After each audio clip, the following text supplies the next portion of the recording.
Hello there, welcome to your first lesson in Calculus 2. This is Chapter 6, which is titled Differential Equations. In this video, I will be covering Section 6.1, which talks about slope fields and Euler's method, and I will also be covering Section 6.2, dealing with growth and decay. Starting off with, in section 6.1, I'm going to discuss slope fields, which some of you may have already seen if you have taken Calc 1 in high school, perhaps. We will not be covering Euler's method in this course. First of all, I'd like to talk about general and particular solutions. But before I can do that, we need to talk about the definition of a differential equation. A differential equation has variables x and y, and it also involves the derivatives of y.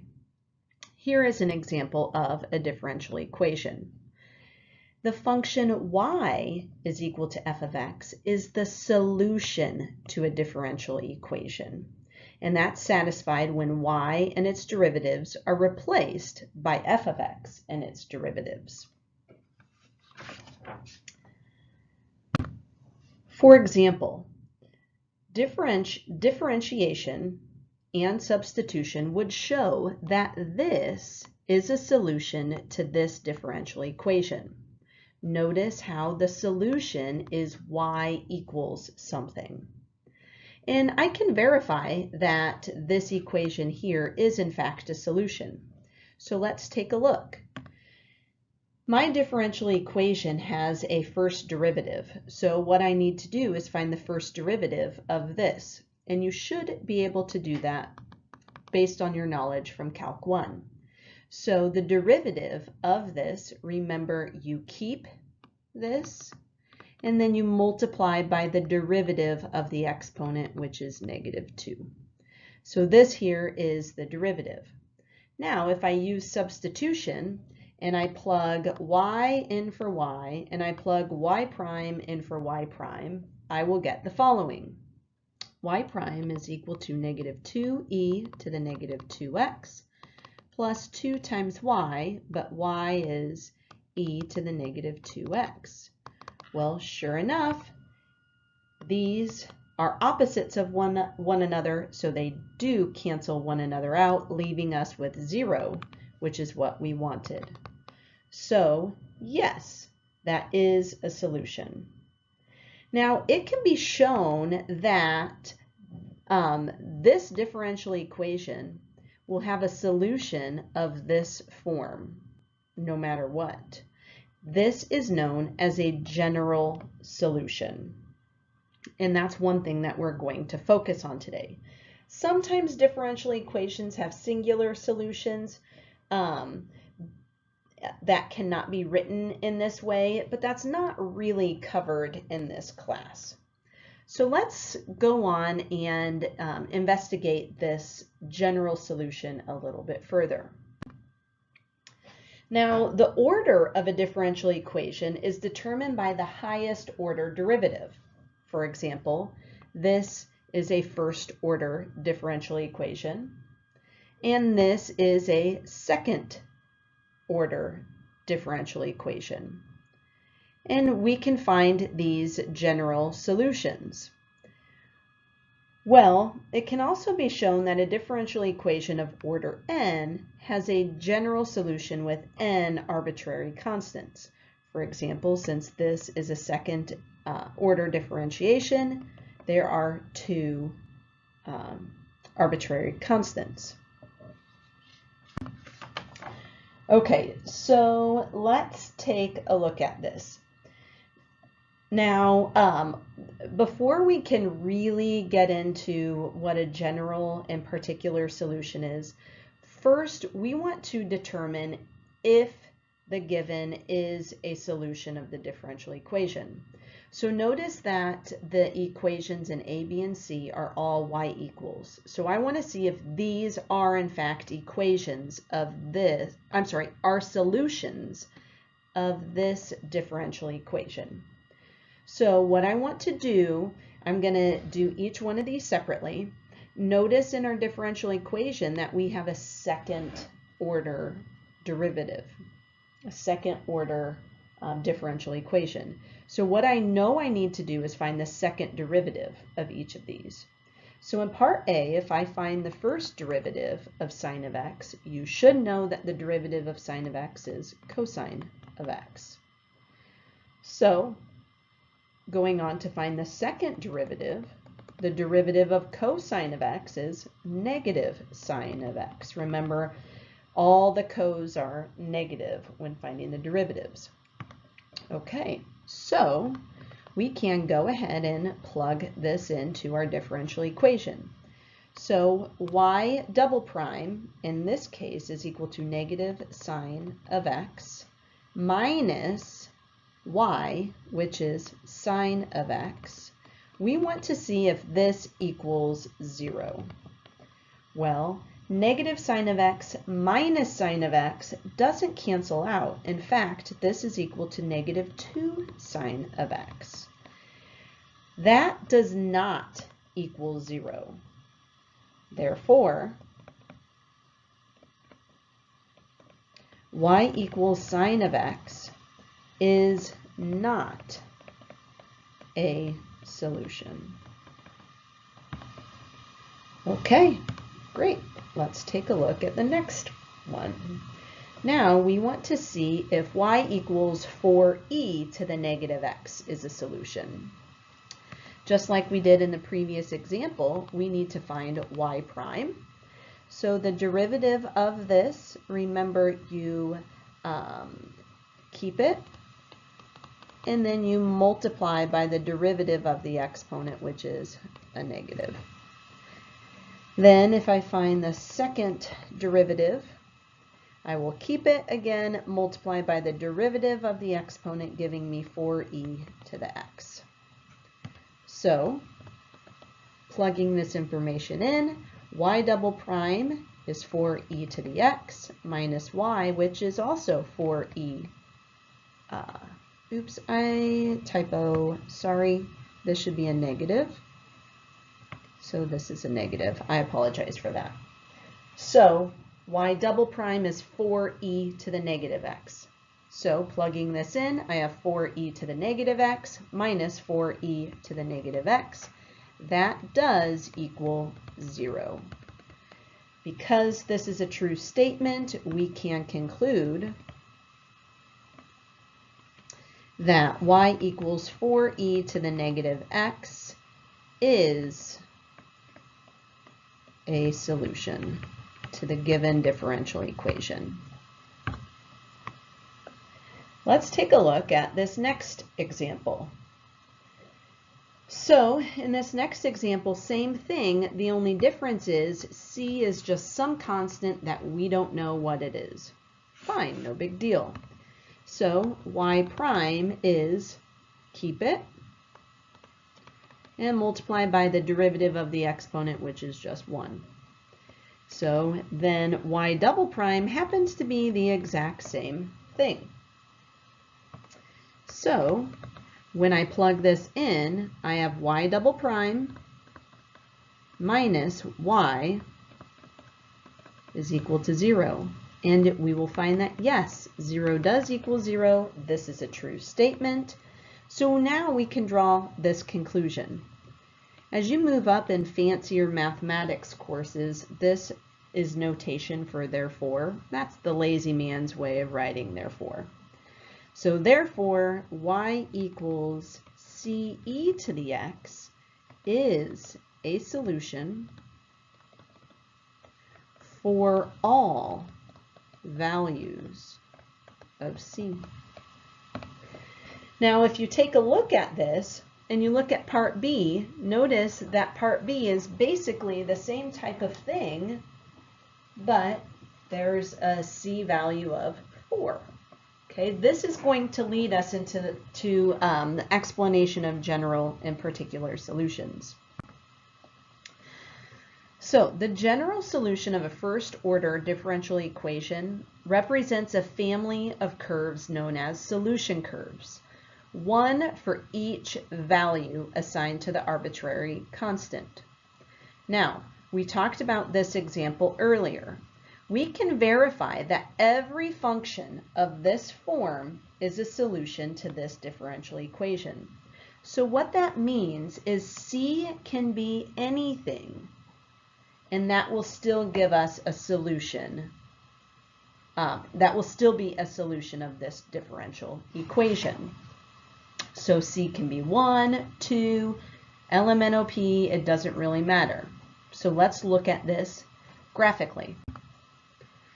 This figure here shows us all the different, well not all, a handful of different solutions for different values of C. So I've drawn for you the curves, the solution curves in fact, for this differential equation when C is 1, C is 2, C is -1, and C is -2.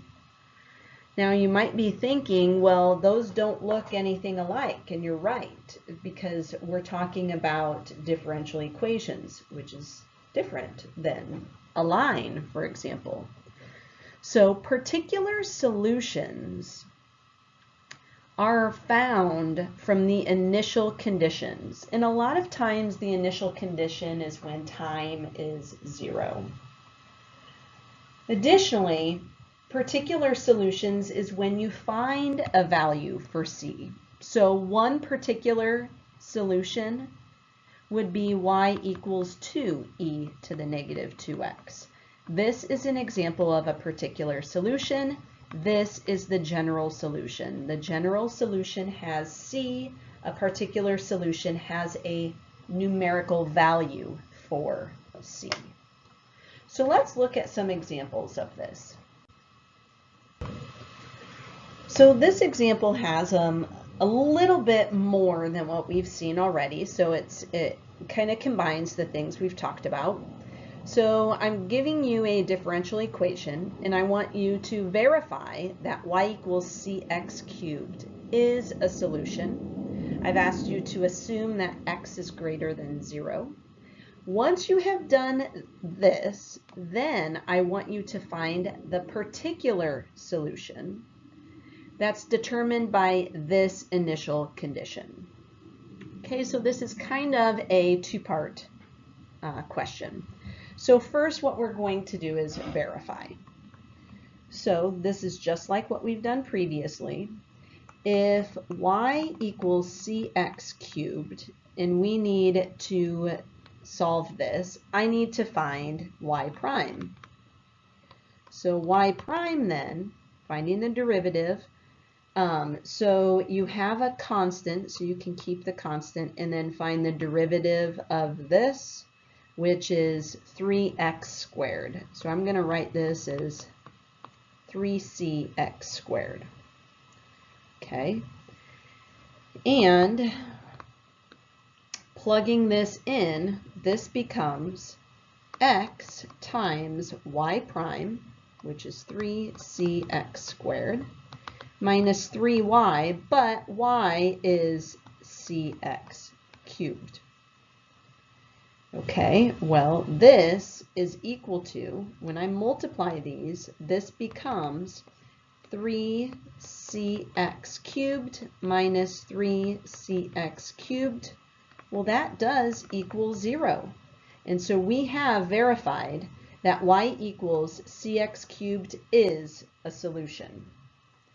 Okay, so now we move on to part 2. This is part 2. We want to find the particular solution. Remember, our general solution and our particular solution is going to be y equals something. Okay, so what we need to do now is we need to use this here, this solution, and we need to find C. So this here is the general solution, because we have a constant here. We have a C. So what we do if we want to find the particular solution, we take the general solution and we use the initial condition. And our initial condition is essentially the ordered pair 3, 2, because x is 3, y is 2. Okay, well, when x is 3 and y is 2, I can plug those values into my general solution in order to find c. So y is 2, we don't know c, x is 3, and we will cube it. So this is 2 equals 27c. I can divide both sides by 27, so c is 2/27. Okay, so now I can go ahead and write my particular solution, which is my general solution with c plugged in. So my particular solution is y equals 2/27 x cubed. And we can go ahead and state when x equals 0. And that concludes that example. Now let's take this a little bit further and talk about slope fields. Solving differential equations analytically is sometimes very, very difficult. And so there is a graphical approach that we can use to find different solutions to differential equations. And this graphical approach is known as slope fields. And basically what this is very short line segments with a slope at each given point. So a slope field is a line segment illustrating the slope at each given point. Therefore, sometimes slope fields are referred to as direction fields. So this is the key point. Each line segment has the same slope as the solution curve through that point. So the slope field is going to give a general shape of all the solutions for a specific differential equation. Here is an example of a slope field. You'll see each of these different line segments, and each line segment here illustrates the slope at that given point. The red lines represent a particular solution at a given point. So the red lines are particular solutions. And then the slope field itself is basically the general solution. Let's look at this. It says sketch a slope field for the differential equation for these 4 points. Now, in this example, I've only given you 4 points to draw because the slope field is infinite because there are an infinite number of points here.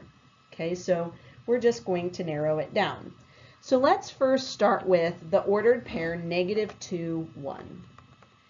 So in order to do this, let's think about this. If I want to find the slope, remember a derivative is a fancy slope. It is a rate of change. The change in y over change in x. Remember, dy dx is the same thing as y prime, the change in y over the change in x. So that is what we need to find. So when x is -2 and y is 1, this slope is -2 plus 1, which is -1. So at the ordered pair, -2, 1, so right here, that slope is -1. Great. Let's do the same thing for the ordered pair -1, 1. Plugging x and y into this differential equation, I get -1 plus 1, which is 0. So the slope is 0 at the ordered pair -1, 1. Remember, a slope of 0 is a horizontal line. Fantastic. Let's move on to 0, 1. Here, this ordered pair has an x value of 0 and a y value of 1. So plugging that in, I have 0 plus 1, which is 1. So the slope at the ordered pair 0, 1 is a positive 1. Okay, not so bad. Lastly, we're going to look at the ordered pair 1, 1. You know the drill. In this case, it's 1 plus 1, which is 2. So my slope is 2. You'll find that sometimes it's a little bit challenging to graph slopes, especially as they get steeper and steeper. But just think rise over run. So from here, you would rise to run 1. So you basically want to try to connect these two dots with just a short line segment. So this kind of gives you a taste or a little sampling of how you would draw a slope field. Let's use this knowledge and match these differential equations with the given slope field. So what I'd like you to do is I'd like you to pause this video and see if you can match these. One thing you can do is pick a couple ordered pairs and see if you can find the slope and then match it to the graph. So go ahead and pause this now. Here's what you should have come up with. In number 1, you should have found that this matches to graph B. Of course, there are a couple ways you can look at this, but one big thing to notice is when x equals 2. If x equals 2, then this becomes 1 minus 1, which gives us a slope of 0. So you should be looking for a horizontal line at all x values of 2. Well, x is 2 right here, and all of these x values of 2 have a slope of 0, making that B. In number 2, you should have found that this matches to graph C.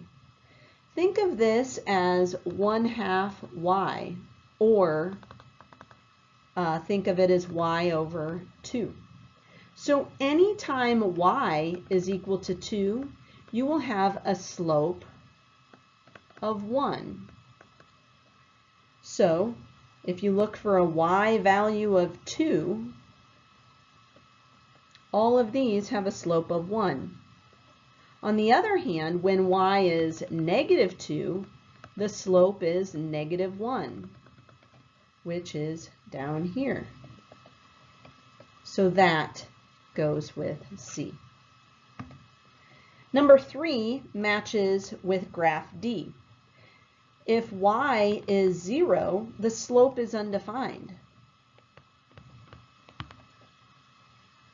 Okay, so when y is 0, the slope is undefined. Okay, another thing you can do is check the signs of x and y. See what happens. This matches. Lastly, D obviously goes to graph A. When x and y are opposites, the slope is 0. So if x is 1 and y is negative 1, 1 plus negative 1 equals 0. 2 plus negative 2 equals 0, so on and so forth. So you end up with a diagonal of horizontal lines. Okay? Now that wraps up section 6.1. I'm going to go on now to section 6.2. Section 6.2 is titled Growth and Decay, and it deals with differential equations, which we have just talked about. So analytically, we've learned how to solve only two types of differential equations, y prime and y double prime. In this section, we're going to look at more general types of differential equations, and we're going to solve them.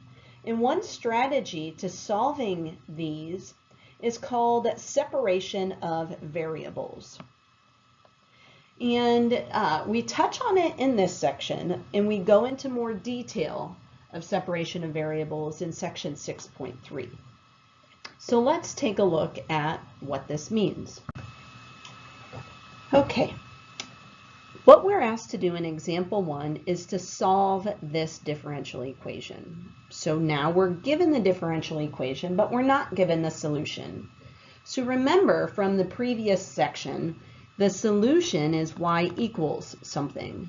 But now we're getting a little more advanced, so sometimes our solution, it's still going to be an equation, but it might not be equal to y. Now, when you are solving this, there's a few different types of notations you can use. I prefer to use differentials for my notation, so the dy dx. The book uses y prime. Either approach is perfectly fine. It's the same method, different notation. Okay, now when we are solving this, we want to use the separation of variables approach. Notice how I have an x and a y on both sides of this equation. And what I want to do is get y's on one side, x's on the other. So in order to do this, what I'm going to do first is I'm going to multiply both sides by dx. When I do this, the dx on the left-hand side cancels out. And I now have dy is equal to 2x divided by y dx. Now, I have x's and y's on the right-hand side still, so what I'm going to do is multiply both sides by y. And then the y's cancel out on the left, leaving me with y dy is equal to 2x dx. And here you can see that the variables are now separated. I have x's on one side and y's on the other, so I have achieved my separation of variables. The reason I want to do this is because now I can integrate both sides in order to eliminate the dy and dx. You should have a basic understanding and are familiar with antiderivatives. Okay, we will talk about them in much detail in this class, but you should have a basic understanding. So when we find the antiderivative of y, you will have 1/2 y squared, and the dy goes away. Remember, you can check this by taking the derivative. So 2 times 1/2 is 1y. Now, technically you can put a constant of integration here, so a plus c. But you really only need it on one side because you'll end up with the same answer. So I typically put that on the x side, and I'll show you what happens. So now I want to find the antiderivative of this, which is x squared. Remember, the derivative of x squared is 2x, so there is the antiderivative. And then I'm going to tack on my constant of integration here. So really, this is one of the solutions, but sometimes the book will want you to multiply everything by 2, for example. So this would give you y squared is equal to 2x plus, and you can write this as 2c if you want, but it's still just a constant, so I typically write it as c. And then if I subtract 2x from both sides, I have y squared minus 2x is equal to c. So this is the solution of this differential equation. Now, growth and decay models utilize the same information. So in many applications, the rate of change of a variable is proportional to the same variable. So when y is a function of time, the proportion can be written in this way here.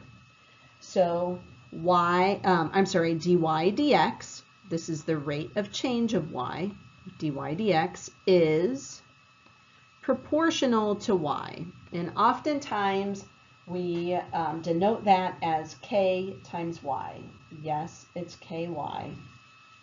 Get your giggles out now. Okay, so The general solution of this differential equation is given in the next theorem. So this differential equation will always have the same general solution. And that's why this model is important. So theorem 6.1 says if y is a differentiable function that takes this form, so what we had on the previous slide, then y is equal to CE to the KT. This is basically the PERT formula that you've seen many times in math, just different variables. So K is a constant, C is the initial value, the K is the proportionality constant. Now, if we're dealing with exponential growth, K is greater than 0. If we're dealing with exponential decay, K is less than 0. You can use this theorem anytime you see something that says the rate of change of blah is proportional to blah. If you see that, use this theorem. Okay, so let's use that information and do several examples. Here it says using the exponential growth and decay model, we want to do the following. It says the rate of change of n is proportional to n. This is what I told you to look for. So if you know that, then automatically we can use theorem 6.1. So using that theorem, we can conclude that dn dt is equal to k times n, just a different variable. And so this gives us the general solution, n equals CE to the KT. All right, so it now says when t is equal to 0, n is 250. And when t is equal to 1, n is 400. We want to know what the value of n is when t equals 4. Holy smokes, that is a lot of information. So what we're going to do first is we are going to use the initial value. Okay, so we're going to use the initial value to find c.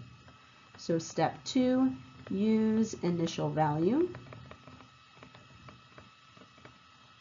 to find c. Okay, so we're going to use this here. All right, so n is 250 when t is 0.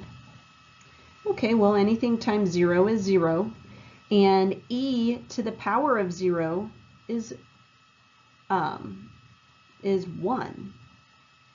So this becomes 250 c times 1, which means that c is 250.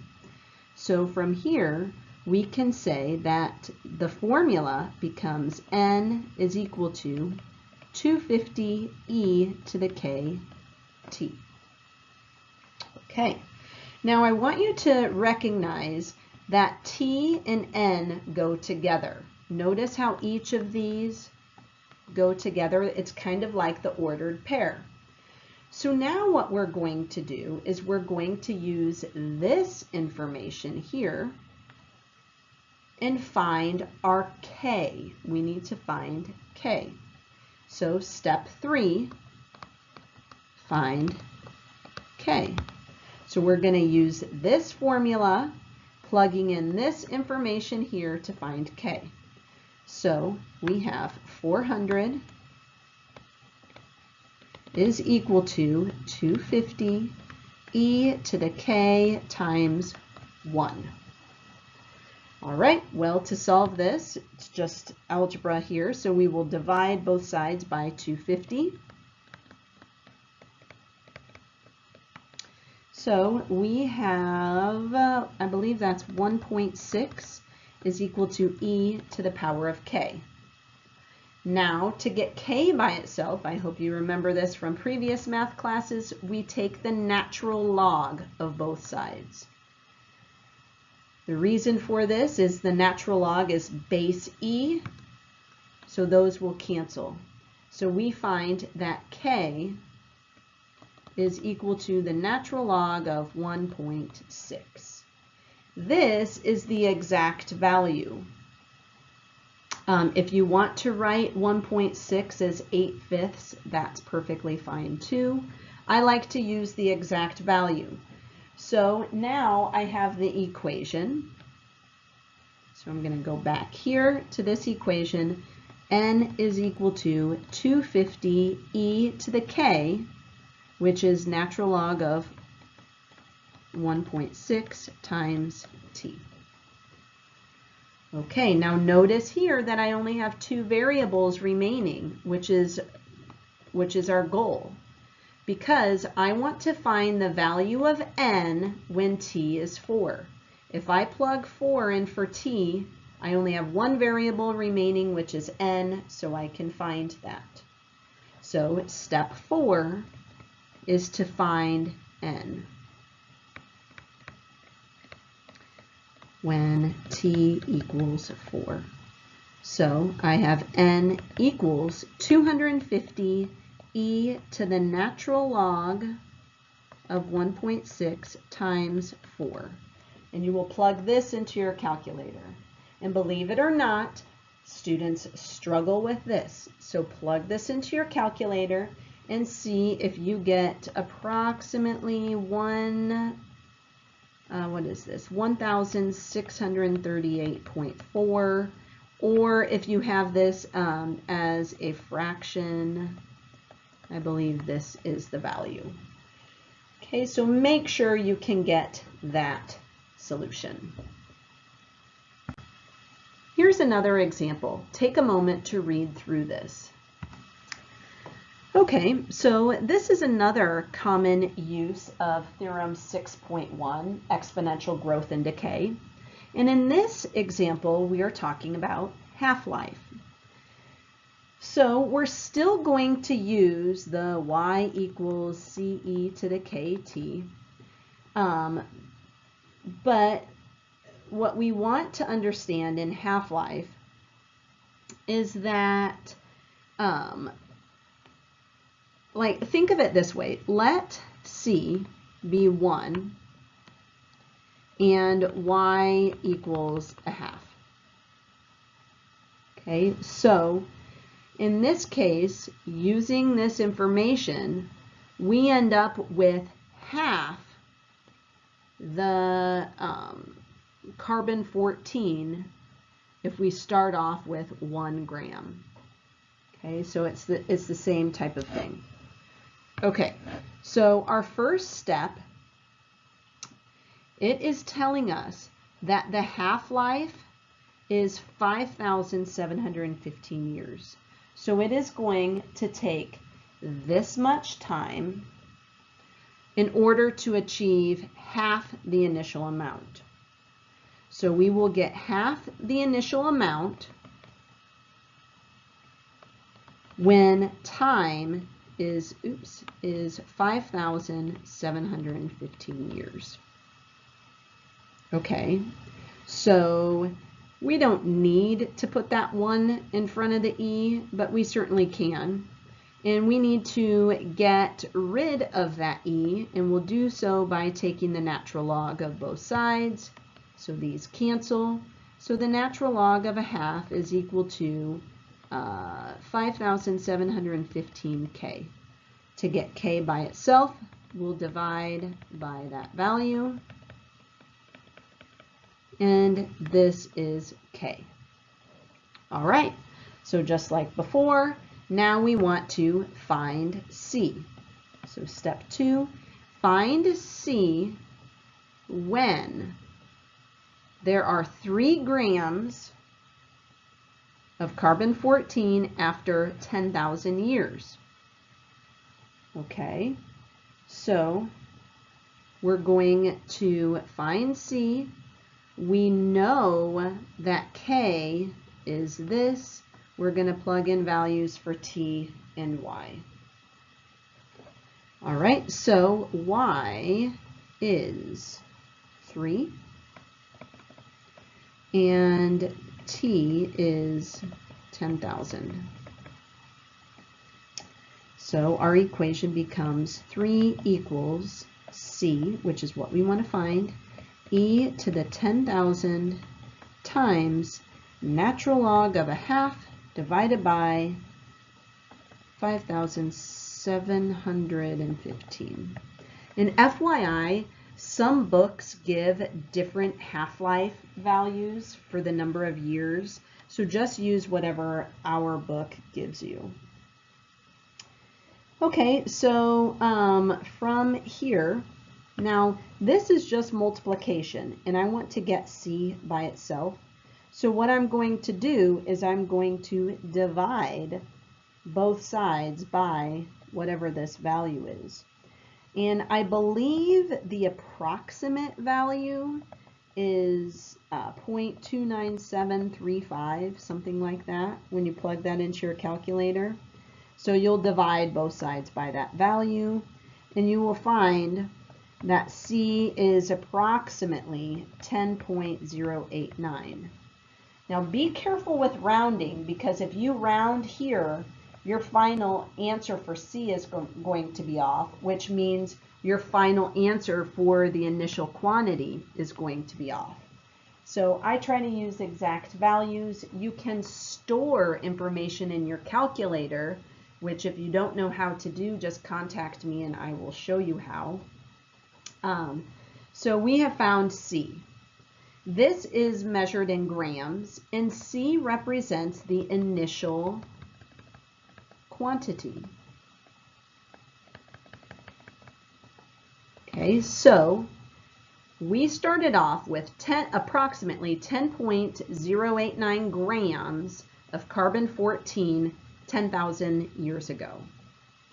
So we want to find the amount remaining after 1,000 years. Okay, so step 3. Let's see, when T equals 1,000, find Y. So Y equals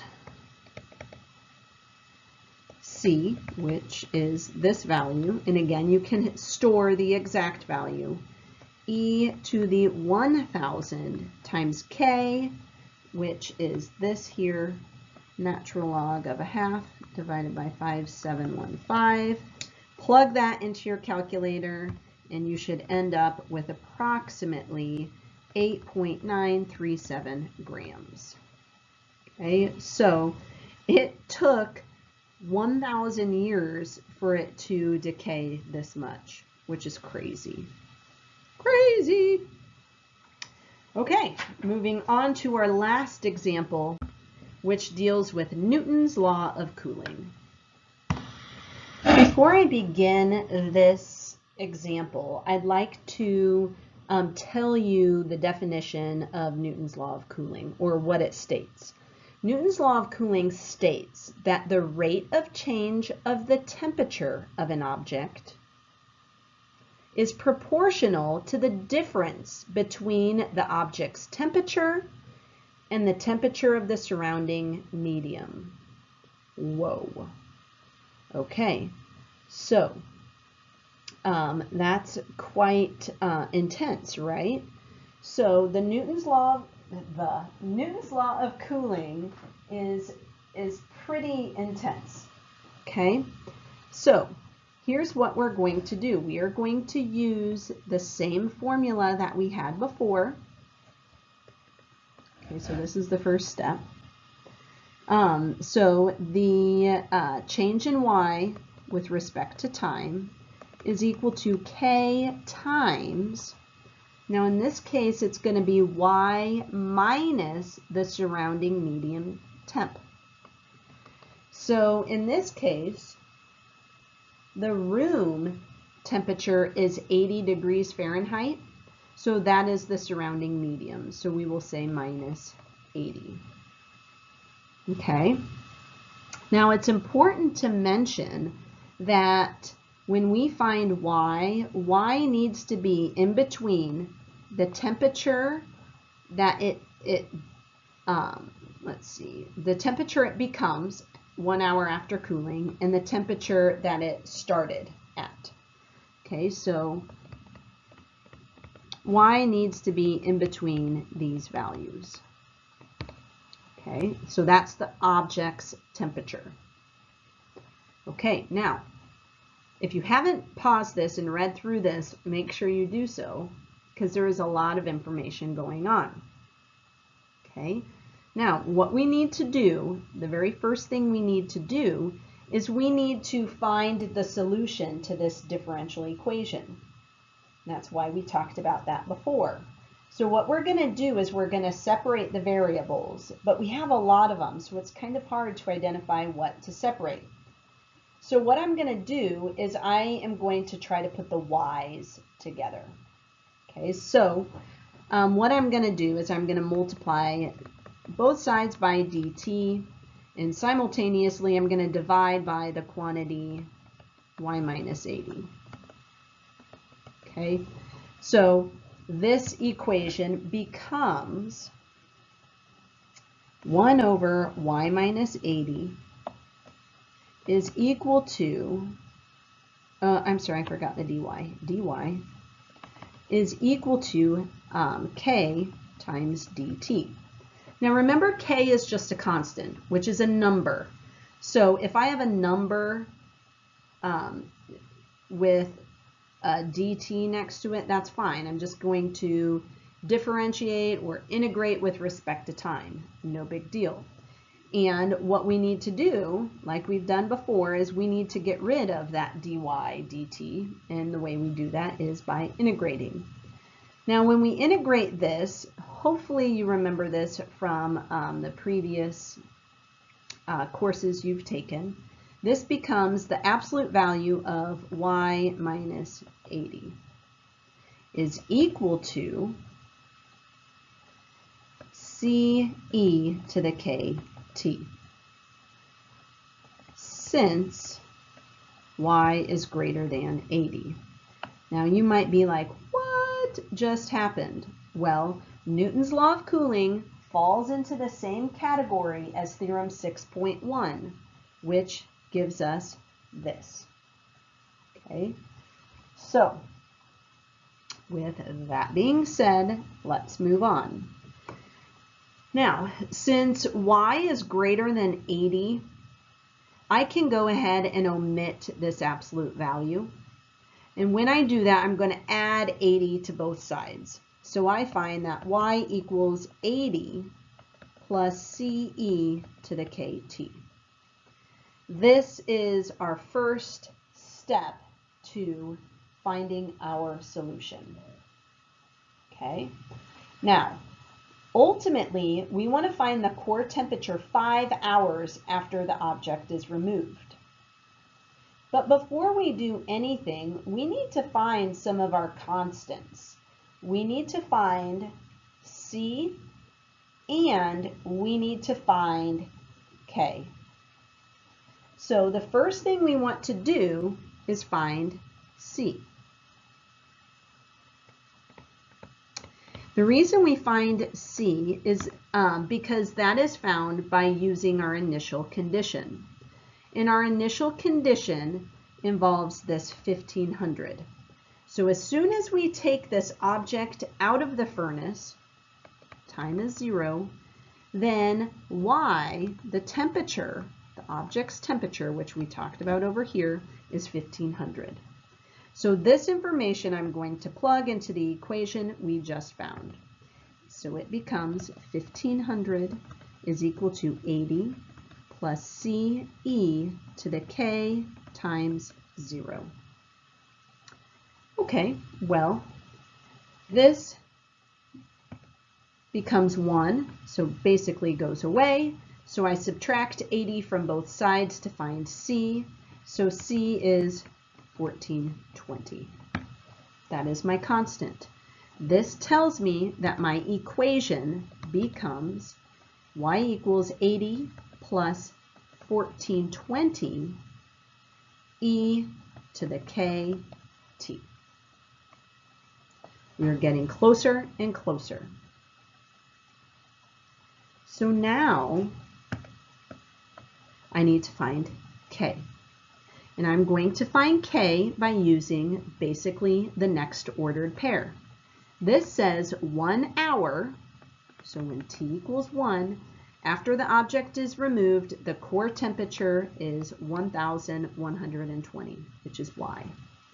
So I'm going to plug in t equals 1 and y equals 1120, and that will help me find k. Because I've run out of room, I am going to do this on the next slide. So y equals this temperature when t equals 1. Okay, so plugging that into our equation, we have the following.